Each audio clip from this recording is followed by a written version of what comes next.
তরুণ একটা উপদেষ্টা আসিফ মাহমুদ, নাম শোনেননি? আসিফ মাহমুদ ভুইয়া, নাম শুনছেন আপনারা? এই ছেলেটা ঈদের নামাজ পড়তে গিয়া আমাদের বাংলাদেশের কিছু মানুষের কাছে সমালোচনার পাত্র হয়েছে। কথা কয় না কেন? আসিফ ভুইয়া ইমাম সাহেবের পাশে দুইজন লোক দাঁড়ালেন রাখবে, কথা ভালো করে বোঝেন, মাসালা না জানে খালি সমালোচনা অনেকেই করতেছে।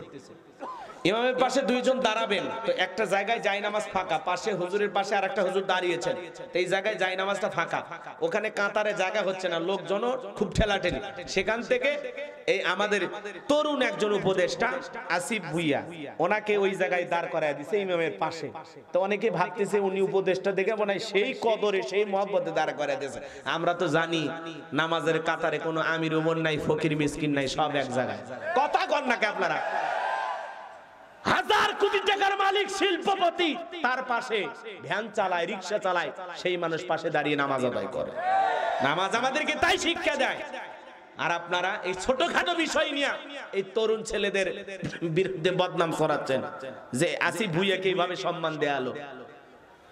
নামাজের মধ্যে চেয়ারম্যান যে জায়গায় দাঁড়ায় ওই ইউনিয়নের চৌকিদার নাই, জায়গা ফাঁকা থাকলে চেয়ারম্যানের পাশে চৌকিদার দাঁড়ায়, আর অন্য সময় লাঠি নিয়ে দাঁড়িয়ে থাকে, কাছে ঘাসার সাহস পায় না। কথা কয়।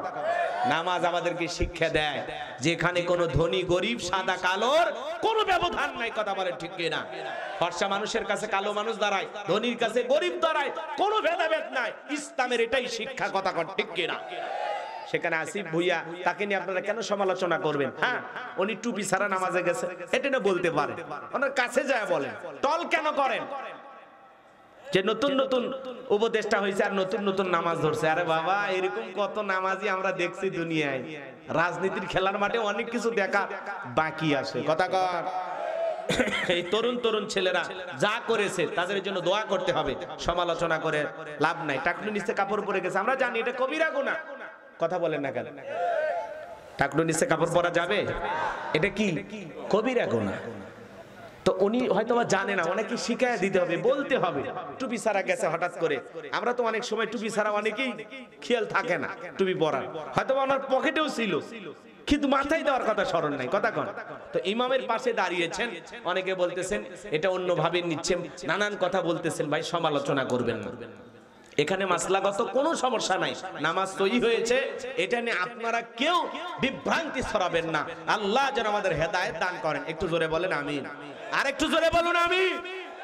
এই ছোট ছোট তরুণ সমাজের লিডার নেতা, এদের জন্য দোয়া করবেন, উৎসাহ দেবেন, তারা ভালো কাজের সাথে আছে। হ্যাঁ, হাসনাত আব্দুল্লাহ কি চমৎকার বক্তব্য দেয়, ভাল লাগে না? ঈদের মাঠে গিয়ে নামাজ আদায় করতেছেন, আল্লাহর কাছে দোয়া করতেছেন, সে বলতেছে হালাল রুজি খাবো, হালাল ইনকাম করব, বুক ভরা সাহস নিয়ে দেশের জন্য আবারও লড়াই করবো। আল্লাহু আকবার কর। এই যে তরুণেরা আমাদেরকে অনেক কিছু শিখাইতেছে, বিদায় তাদের ভুল ধরা বাদ দিয়ে আমরা তাদের সাথে থাকবো, এবং ভুল সংশোধনের যদি উদ্দেশ্য থাকে তাহলে কাছে গিয়ে বুকে জড়াইয়া পাশে বৈশা চা খাবো আর ভুল সংশোধন করে দেব। এগুলো নিয়ে সমালোচনা করা যাবে না, সমালোচনা থেকে বিরত থাকবো ইনশাআল্লাহ। আল্লাহ যেন আমাদের জবানটাকে হেফাজত করেন। জোরে বলুন আমিন। ওয়াকুন্না নাখুদু মাল খাইদিন, যারা সমালোচনাকারী এরা যাবে জাহান্নামে। কথা কর ঠিক কিনা? এজন্য জেনে বুঝে তারপরে কাজ করুন। আল্লাহ যেন আমাদের হেদায়েত দান করেন। এটা জোরে বলুন আমিন। তাহলে ফাসল্লি লিরাব্বিকা ওয়ানহার, এক নাম্বার হলো রবির উদ্দেশ্যে সালাত। সালাত হবে কার জন্য? জোরে বলেন কার জন্য? সম্মানিত ভাইয়েরা আমার, দিল দিয়া কথাগুলো বোঝার চেষ্টা করবেন বাজান। ফাসল্লি লিরাব্বিকা, রবের উদ্দেশ্যে সালাত, নামাজ হবে একমাত্র রবের জন্য। জোরে বলেন কার জন্য? এই দেশে নামাজ আছে 5 রকমের। জোরে বলেন কয় রকমের? 5-এর, 7-এর, খাটের, ঠাটের, ভোটের। বুঝলেন না তো? অনেকে নিয়মিত যারা 5 ওয়াক্ত সালাত আদায় করে এরা হলো 5-এর মুসল্লি। নিয়মিত যারা 5 ওয়াক্ত সালাত আদায় করে এরা খাঁটি মুসলমান, খাঁটি মুমিন। 7 দিন পরে পরে জুমার নামাজ পড়ে যারা এরা হলো 7-এর মুসল্লি। 7 দিন পরে মসজিদে যা ধুলা খোঁজে, হুজুর টাইসে ধুলা, বেতনটা না হালাল করেন, খাচ্ছেন আর বয়লের মতো মোটা হচ্ছে। হুজুরের সমালোচনা করে আছে না নাই? 7 দিন পরে পরে নামাজ পড়তে যায় যারা, এরা লাইফ সাপোর্টে বেঁচে থাকা মুসলমান। কথাকে বুঝতে পারতেছেন? ভালো করে বোঝার চেষ্টা করবেন। মানুষ মরে গেলে জানাজার নামাজে যায় যারা, এরা হলো খাটের মুসল্লি। অমুক ব্যক্তি মারা গেছে, জানাজায় গিয়ে হাজির হয়েছে, ফজর পড়ে না কিন্তু জানাজা ছাড়ে না, আছে না? বাবারে ওই ব্যক্তির জানাজা হচ্ছে আজকে, কালকে তোমার আমার জানাজা হতে পারে। কথা বলেন না কেন? কার কখন মৃত্যু হবে আমরা কেউ জানি? আসবে মরণ কখনো কোথায় কারো জানা নাই, আসবে মরণ কখনো কোথায় কারো জানা নাই। তোমার জানাজার নামাজের আগে নামাজ পড়ো ভাই, তোমার জানাজার নামাজের আগে নামাজ পড়ো ভাই। জোরে কোন মারহাবা। নিজের জানাজার নামাজ অনুষ্ঠিত হওয়ার আগে একটু নামাজি হওয়ার দরকার আছে না নাই? কারা কারা 5 ওয়াক্ত সালাত আদায় করেন হাত তুলে দেখা। আল্লাহ আমাদেরকে 5 ওয়াক্ত নামাজি বানায়া দেন, একটু জোরে বলেন আমিন। আল্লাহ আমাদেরকে মসজিদমুখী বানায়া দেন, জোরে বলেন আমিন। ইহদিনাস সিরাতাল মুস্তাকিম, আল্লাহ যেন আমাদেরকে সহজ রাস্তা দান করেন, সরল পথ দেখান, জোরে বলেন আমিন। হাত নামান। অনেকে ওঠা বসা করতেছেন, কি খারাপ লাগে? হ্যাঁ, অস্থির হয়ে গেছেন আপনারা। দোয়া করে দেব, বলেন দোয়া করে দেব। কষ্ট হচ্ছে? এদিক খেয়াল করেন। তাহলে মানুষ মরে গেলে জানাজার নামাজ পড়ে যারা খাটের মুসল্লি, খাটের মুসল্লি কারা? ঈদের নামাজ পড়ে যারা, সেই রকম সাদা পাঞ্জাবি পরে, হ্যাঁ টুপি পরে, মুশান নিয়ে স্ত্রীকে বলতেছে দেখো তো আজকে ঈদের নামাজ পড়তে যেতে কেমন লাগতেছে। কয় তুমি আমার গরিবের শাকিব খান। কথা কয় না, তোমাকে হেভি লাগতেছে। রাস্তাঘাট দিয়ে যায়, কয় দোস্ত কেমন লাগতেছে? কয় তামিলের নায়কের মতো। কথা কয় না কে? লাইক দিতেছে। ও আবার যায় ইমাম সাহেবের সাথে নামাজ পড়ে কোলাকুলি করতেছে। হুজুর আপনারাই বলেন হ্যাঁ আজকে আলিঙ্গন করতে হয়, মহব্বত করতে হয়, কোলাকুলি করতে হয়। হুজুর আসেন, হুজুর আসেন। কথা কয় না কে? কিছু কিছু মানুষের পেট আহারে আল্লাহ বানাইছে, বাপ রে বাপ, কি কি যে খাইছে আল্লাহ ভালো জানে। বিশাল বড় পেট, 26 মাসের গর্ভবতী। ইমাম সাহেবের সাথে যখন কোলাকুলি করতে গেছে, কিসের কোলাকুলি? মাঝখানে পেট ব্যারিকেড, কোলাকুলি হচ্ছে না, খালি হচ্ছে পেটাপেটি। কথা কোন ঠিক না? এরকম আছে না নাই? করে ঈদ মোবারক জানাই, উৎসব জানাই, মাশাআল্লাহ। এই যে ঈদের নামাজ পড়তে যারা গেছে, ইমাম সাহেব কানে কানে বলতেছে বাবা রোজা কয়টা? 29টা না 30টা? কয় হুজুর একটা রোজাও রাখিনি, তারাবিও করিনি, কিন্তু ইফতার খাওয়া মিস করিনি। নিজেও খাইছি, অন্য মানুষকে খাওয়াইছে, আছে না? ইফতারি খায় কিন্তু রোজা রাখে না। এরকম মুসলমান আছে না নাই? এরা হলো ঠাটের মুসল্লি। আর নির্বাচনের সময় মাথায় টুপি পাঞ্জাবি পরে জনগণের সামনে হাজির হয়ে যারা ভোটের মুসল্লি, তারা একটু টুপি পরে পাঞ্জাবি পরে যদি 4টা 5টা ভোট বেশি পাওয়া যায়, এ কথা কর না কেমন নেতা বক্তৃতা দিতে, ভাইরা আমার আগামীতে যদি আমাকে নির্বাচিত করতে পারেন, গ্যাস দিব, বিদ্যুৎ দেব, উন্নয়নের জোয়ারে ভাসিয়ে ডুবিয়ে মারবো ইনশাআল্লাহ। আছে না নাই? জনগণ বিশ্বাস করে সিল মারে ভোট দেয়, নেতাকে নির্বাচিত করে। 5 বছর পরে এলাকা থাকে না, ঢাকা শহরে থাকে। দেশ বিদেশ সফর করতে করতে 5 বছরের শিডিউল শেষ। নির্বাচনে মার্কা আবার যখন বের হয়, আবার এসে অভিনয় করে, ভাই আসতে পারিনি, খবর নিতে পারিনি, দুঃখিত। কথা কথা আর একবার সুযোগ দেন। এই সুযোগ করতে করতে 54 বছর কাটে গেছে। অতএব সামনের দিন বুঝে শুনে কাজ করা লাগবে। কথা ঠিক না? বুঝে শুনে বহুত থাকি বেজি দিছে। সামনে যারা কাছে থাকবে, পাশে থাকবে, ভালোবাসবে, আমানতদার, দিনদার, নেককার, নামাজি, আমানতের খেয়ানত করে না, দুর্নীতি করে না, চাল ডাল মেরে খায় না, ব্রিজ কালভার্টের টাকা লুটপাট করে না, দেশের টাকা বিদেশে পাচার করে না, এমন নেতাকে নির্বাচিত করতে হবে। দেখেন নাই 16 বছর তারা কি করেছে? লুটপাট করে খায়া 11 লক্ষ কোটি টাকা বিদেশে পাচার করেছে। নেতার গাড়ি বাড়ি সম্পদের বিশাল পাহাড়। কথা কন, বিদেশ থেকে যে গাড়ি আসছে এমপি মন্ত্রী গাড়ি ফেরত পাঠাচ্ছি আমরা।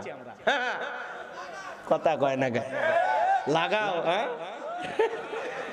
নাই যে এমপি মন্ত্রী আছে 5-10 কোটি টাকা দেবে, গাড়িগুলো গ্যারেজে পড়ে আছে, এমপি মন্ত্রী নাই। আছে আছে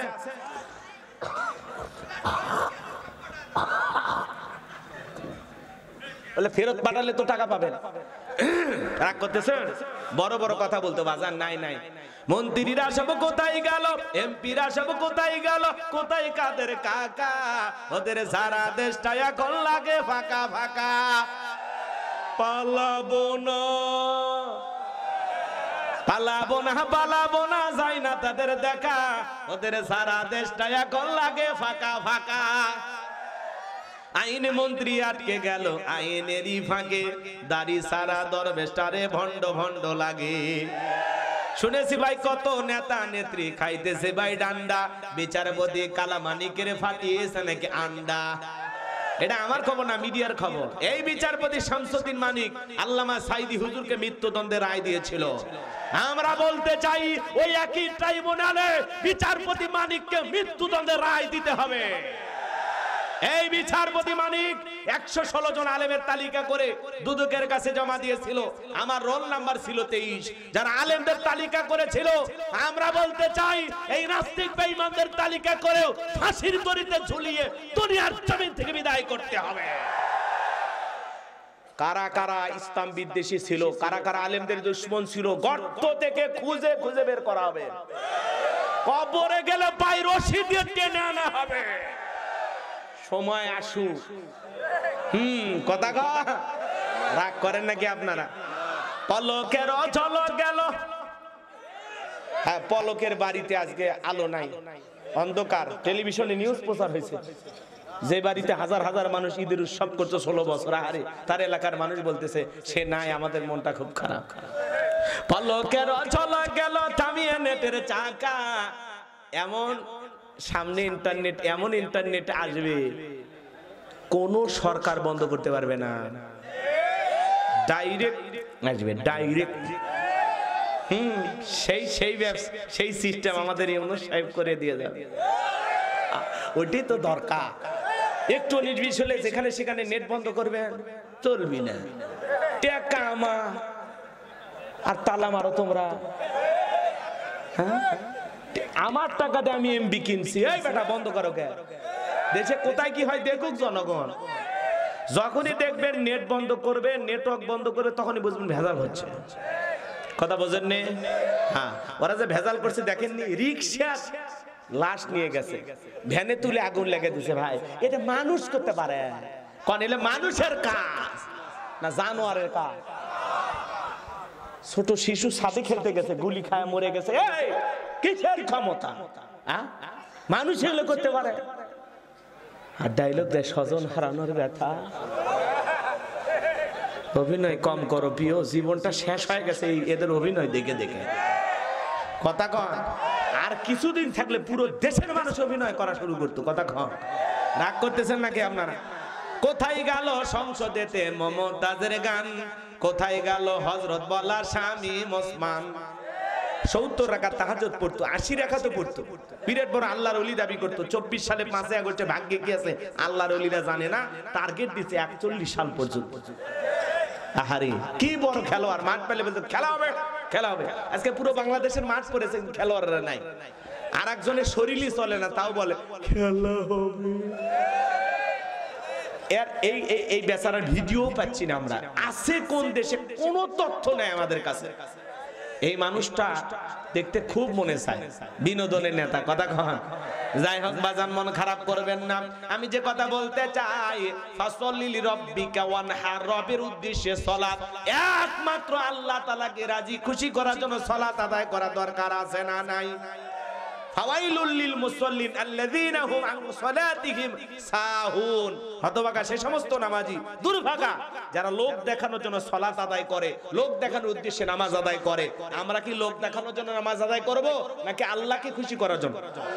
ভোটের জন্য নামাজ পড়ব নাকি আল্লাহকে পাওয়ার জন্য? জোরে বলেন, কাকে পাওয়ার জন্য? আল্লাহকে রাজি খুশি করার জন্য আজ থেকে সালাত আদায় করব ইনশাআল্লাহ।